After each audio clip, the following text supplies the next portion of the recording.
Hey all, and welcome in. Today, we're going to be tackling and giving an overview of the 5 most crucial rudiments any new drummer needs to know. Each of these are absolutely paramount to playing and really are required if you are to be a great drummer. There's no beating around the bush with this one, so let's get straight into it. Singles are the core and foundation of everything.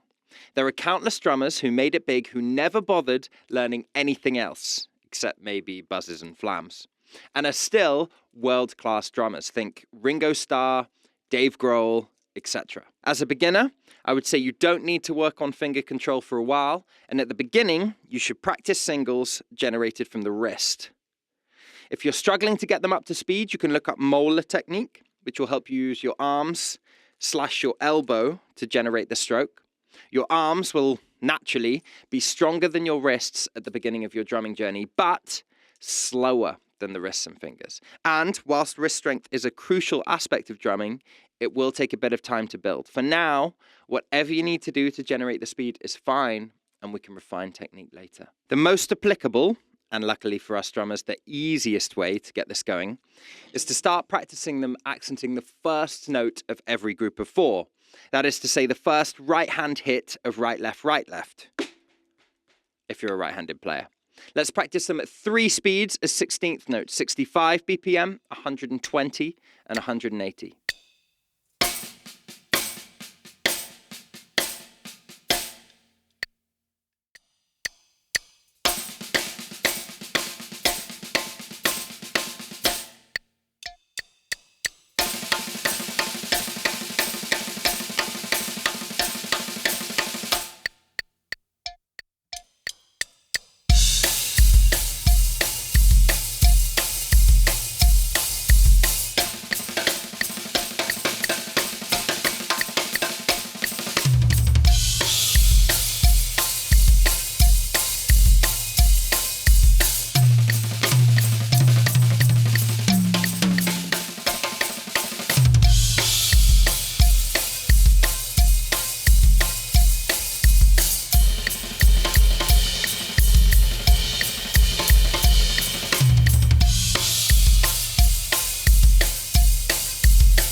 Doubles are undoubtedly the most important thing any drummer worth their salt should know.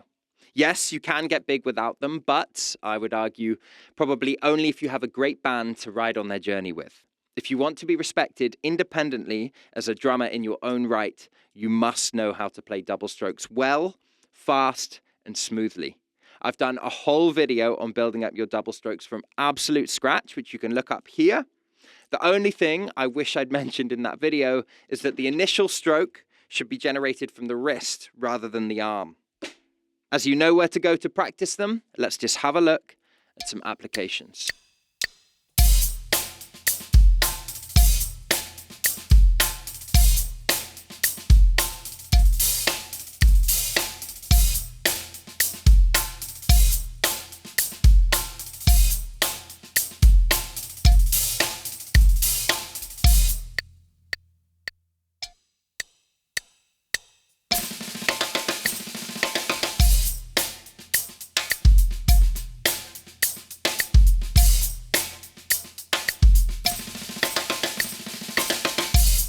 Combining them with singles, as you just saw, was another useful application. And whilst, yes, you can perform both of the above with singles, singles don't have that same dynamic texture that doubles seem to have.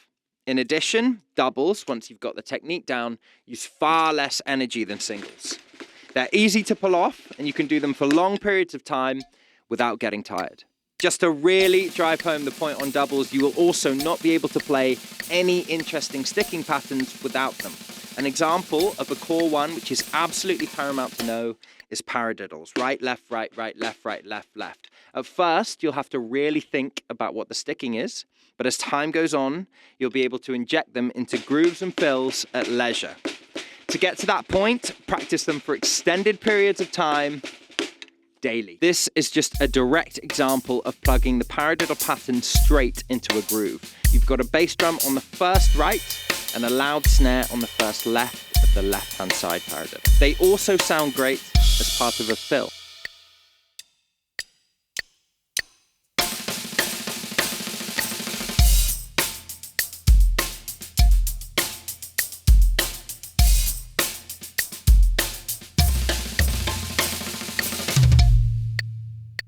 My favourite rudiment by a country mile, Paradiddlediddles.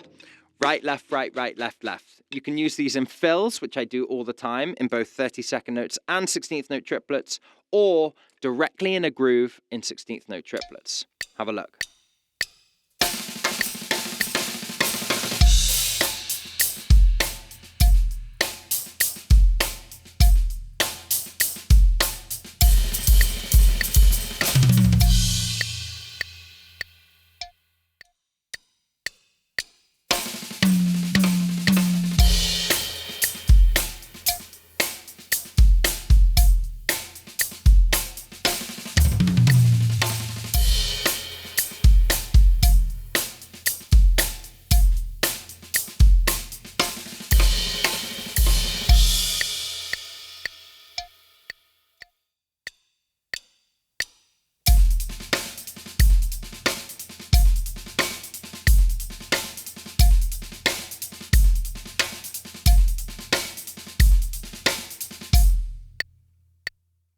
Flams are a core way to add texture and variety to your playing. You can know for absolute certain that Ringo and Dave Grohl could play these.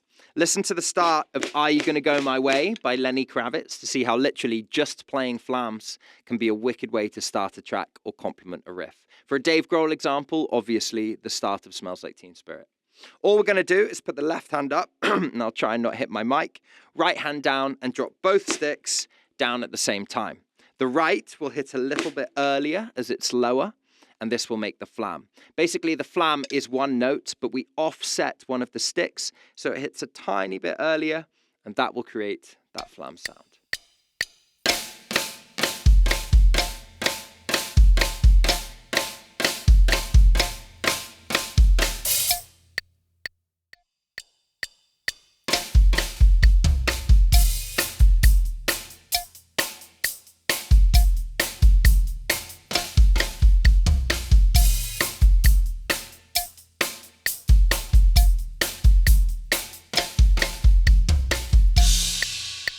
Now, I know this was just an overview of all of these, but I hope it's provided some inspiration for what to go and practice and what to spend some time on.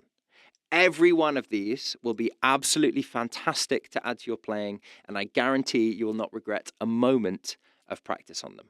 Thank you so much for watching, and have an awesome day.